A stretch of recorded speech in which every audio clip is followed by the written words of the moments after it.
ఓం మహాగణాధిపతయే నమః. ఓం గురుభ్యో నమః. ఓం శ్రీమాత్రే నమః.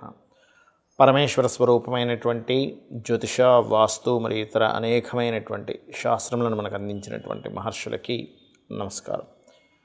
హయగ్రీవ హయగ్రీవ హయగ్రీవేతి యోపదేత్ తస్స నిస్సరతే వాణి జహ్నుకన్యా ప్రవాహవత్. అరుణాం కరుణాతరంగితాక్షీం ధృతపాశాంకుశపుష్పబాణచాపాం అనిమాదిభిరావృతాం మయూకైః అహమిత్యేవ విభావయే భవానీం. శ్రీమాత్రే నమః. ప్రేక్షకులకి ఆ లలితాంబిక అమ్మవారి యొక్క అనుగ్రహం పరిపూర్ణంగా కలగాలని మనస్ఫూర్తిగా కోరుకుంటూ మనం ఈరోజు చెప్పుకోబోయేటువంటి విషయాలు ఏమిటి అని చెప్పి చూసుకున్నట్లయితే, షష్టగ్రహ కూటమి, ఈ 6 గ్రహాలు, అందులో చంద్రుడు కేవలం ఒక్కరోజు మాత్రం వీళ్ళతో కలిసి ఉంటాడు. ఒక రోజు తర్వాత 1.5 డే తర్వాత జరిగిపోతాడు ముందుకి. దాని తర్వాత 5 గ్రహాలు మాత్రమే కలిసి ఉంటాయి మీనరాశిలో.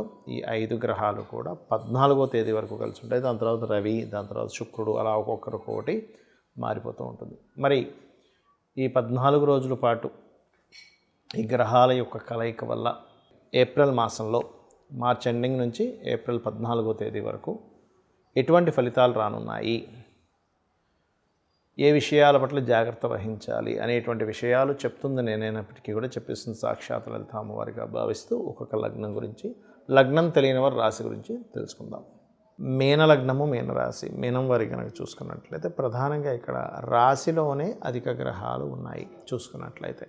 ఇప్పుడు మరి ఓవర్లోడ్ అంటే ఎక్కువ పనులు పెట్టుకోవడం. సర్వసాధారణంగానే మీకు ఏలినాటి శని కూడా నడుస్తుంది, జన్మరాశిలోకి వస్తాడు. వచ్చినప్పుడు ఏమిటి, ఒకటే గుర్తుపెట్టుకోండి, ఏలినాటి శని వచ్చింది అంటే ఇది భయపడ్డం కాదు, అక్కడ వర్క్ స్ట్రెస్ ఎక్కువగా ఉంటుంది అంతే. సక్సెస్ని ఎక్కడా ఏలినాటి శని ఆపద, గుర్తుపెట్టుకోండి. వివాహాలు అవుతాయి, ఏలినాటి శని ఉన్నవారికి సంతానం కలుగుతుంది, ఉద్యోగాలు కూడా వస్తాయి, కాబట్టి డోంట్ వరీ. అయితే ఇక్కడ మరి ఈ గ్రహాలు ఉన్నందుకు మీకు కలిగేటి మంచి ఫలితాలు ఏమిటి? ముఖ్యంగా రాజకీయ లబ్ధి కలుగుతుంది, రాజకీయంగా మంచి కలిసి రావడం. అలాగే మరొక విషయం ఏంటంటే, మీరు సంతాన సంబంధించినటువంటి విషయంలో కలిసి రావడము, ఉన్నత విద్యల కోసం చేసేటువంటి ప్రయత్నం ఫలించడము, అదేవిధంగా సంతానం గురించి మీరు ఏదైనా ఒక శుభవార్తలు వినడము, క్రియేటివ్ ఫీల్డ్లో ఉండేటువంటి వారికి, ముఖ్యంగా సినిమా ఫీల్డ్లో ఉండేటువంటి వారికి, ఎనీథింగ్, నాట్ ఓన్లీ మూవీ అని కాదు, ఇక్కడ మీరు ఒక్కోసారి కొన్ని ఉంటాయి, designing related, artificial intelligence related, any కళలకు సంబంధించినటువంటి రంగాల్లో రాణించడం, కొత్త అవకాశాలు రావడం. అలాగే మరొక విషయం ఏంటంటే, క్రియేటివ్ రిలేటెడ్ వాటి కోసం వేరే వేరే ప్రాంతాలకు వెళ్ళి అక్కడ మీరు ఈ యొక్క కళలు నేర్చుకోవడము, ఇటువంటి వాటికి చాలా చాలా పాజిటివ్గా ఉంది. మరియు సాధనా మార్గంలో ఉండేటువంటి వారికి కూడా వాళ్ళు చేసేటువంటి సాధనలు ఉంటాయి, జపాలు ఉంటాయి, అట్లాంటి వాటికి కూడా చాలా పాజిటివ్గా ఉంది. మరి జాగ్రత్తలు ఏం తీసుకోవాలి అని చెప్పి చూసుకున్నట్లయితే, అప్పులు అండ్ మిస్కమ్యూనికేషన్స్. ఒక్కోసారి చూడండి, మనం ఒక్కోసారి ఏదో సరదాగా అనే మాటలు కూడా ఒక్కోసారి అది గొడవకి దారితీస్తూ ఉంటుంది. ఆల్ ఆఫ్ సడన్గా దానివల్ల కొన్ని తప్పుడు నిర్ణయాలు తీసుకోవడం, రావాల్సిన లాభం పోగొట్టుకుంటాం. అంటే ఒక చిన్న మాట మాట్లాడటం వల్ల అది గొడవకి దారితీసి సడన్గా రావాల్సిన లాభాన్ని పోగొట్టుకోవడం జరుగుతూ ఉంటుంది. కాబట్టి మీరు ప్రధానంగా ఇక్కడ మాట్లాడేటప్పుడు ఒకటి జాగ్రత్తగా ఉండండి. ఆ మాటల్లో ఒక్కోసారి తొందరపడి ఎవరికైనా అప్పిస్తాము అని మాట ఇవ్వడం మాత్రం దయచేసి చేయకండి. మరియు అదేవిధంగా చూసుకున్నట్లయితే, అష్టమంలో ఉండేటువంటి స్థితి, అంటే అష్టమ స్థానంలో అష్టమ సంబంధంగా కొన్ని గ్రహాలు యాక్టివ్ అవుతున్నాయి. అంటే అష్టమాధిపతి వచ్చి శుక్రుడు లగ్నంలో వచ్చి కూర్చున్నాడు మెయిన్గా. కాబట్టి ఇక్కడ ఈ మీన లగ్నం వారికి అక్కడ ఎగ్జాల్ట్ అయినప్పటికీ వక్రించి ఉంటున్నాడు. ఈ వక్రగతి వల్ల ఎగ్జాల్ట్ అయినప్పటికీ అధిక గ్రహాల లగ్నంలో ఉన్నందుకు ఆల్ ఆఫ్ సడన్గా కొన్ని నిర్ణయాలు బిజినెస్ పరంగా తీసుకుంటూ ఉంటారు. ఎందుకంటే చిత్రం విచిత్రానికి కారకుడు, మ్యాజికల్ ప్లానెట్ అంటూ ఉంటారు కేతువు బుధరాశిలో 7వ స్థానంలో ఉన్నారు. ఇలాంటప్పుడు ఏమవుతుందంటే, కొన్నిసార్లు కొంతమందితో మాట్లాడినప్పుడు మీరు కొంతమందిని పార్ట్నర్స్గా తీసుకోవడం వల్ల, యాక్సెప్ట్ చేయడం వల్ల ఆల్ ఆఫ్ సడన్గా కొన్ని మార్పులు జరుగుతూ ఉంటాయి. దానివల్ల కొంత అప్పు చేయడం కానీ ఇట్లాంటివి ఏర్పడుతుంటాయి. కాబట్టి ఈ యొక్క విషయాల్లో కాస్త జాగ్రత్తగా ఉండండి. కాకపోతే ఇక్కడ లక్కీ ఏంటంటే, ఆలోచన స్థానం చాలా యాక్టివ్గా ఉంది ప్రజెంట్ మీకు ఈ షష్టగ్రహ కూటమి ఏర్పడినప్పుడు. కాబట్టి భయపడాల్సిన పని ఏమీ లేదు. కాకపోతే కొంచెం మీరు ఓం అపర్ణాయ నమః అనే మంత్రం చేయడము, లేదా ఓం ఇంద్రగోప పరిక్షిప్త స్మరతూనా భజంగికాయే నమః అనే నామస్మరణ చేయడం చేస్తూ ఉండండి. సహజంగానే లగ్నంలో రాహు ఉన్నప్పుడు శని కూడా వచ్చి కలిసినప్పుడు ఏమవుతుందంటే ఆలోచనలు విపరీతంగా పెరుగుతుంటాయి. ఏమవుతుందో అనేటువంటి ఒక భయము ఇట్లాంటివి ఏర్పడుతూ ఉంటాయి.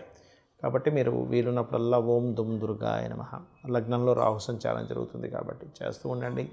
గోవులకి క్యారెట్స్, గ్రాసము, బెల్లము తినిపిస్తూ ఉండండి. అన్ని విధాలా మీకు బాగుంటుంది.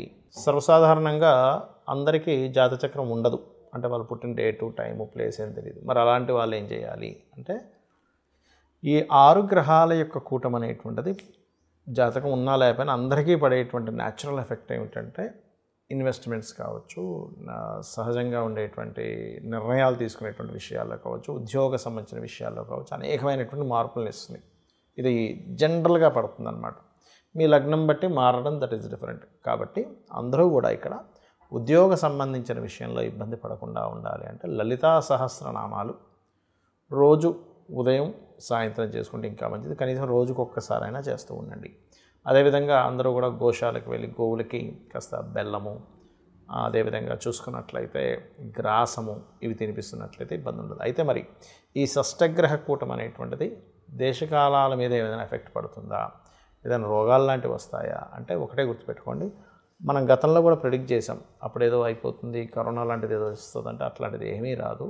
ఏదో చిన్న చిన్న వచ్చిపోతాయి కానీ లాక్డౌన్స్ లాంటివి ఏమీ జరగవని చెప్పాము. కాకపోతే ఈ 14 రోజుల పాటు ఉండేటువంటి గ్రహాలు కలిసి ఉన్నప్పుడు ఏమవుతుందంటే కొంచెం ఇమ్యూనిటీ సిస్టమ్స్ మీద, కొంచెం తీసుకునే నిర్ణయాల మీద, దేశకాల పరిస్థితుల్లో తీసుకునే నిర్ణయాల మీద, అదేవిధంగా ఇక్కడ మీకు ఈ 6 గ్రహాలు ఇక్కడ ఉండగా ఇక్కడ కుజుడు ఇక్కడ ఉంటున్నాడు 3వ స్థానంలో. కాబట్టి ఏంటి కొన్ని సరిహద్దుల్లో కొన్ని దాళ్ళు లేనట్లయితే ఈ పర్టికులర్గా ఈ శని రాహులు కలిసినందుకు మీన రాశిలో పెద్ద పెద్ద పీఠాధిపతులకి, గురువుల మీద కొంతవరకు ఎఫెక్ట్ కలగడము, కొంత ఈ రాజకీయ సంబంధంగా ఉండేటువంటి కొన్ని మత సంబంధంగా, రాజకీయ సంబంధంగా ఉండేటువంటి విషయాల్లో కొంతమంది ఒక చూడండి, ఇప్పుడు గ్రహాలు ఎలా అయితే ఆకాశంలో ఉంటాయో దాని యొక్క ఎఫెక్ట్ భూమి మీద సేమ్ యాజ్ ఇట్ ఈజ్ అలాగే చూపిస్తుంటుంది. అంటే ఏంటి, 6 గ్రహాలు కలిసాయి.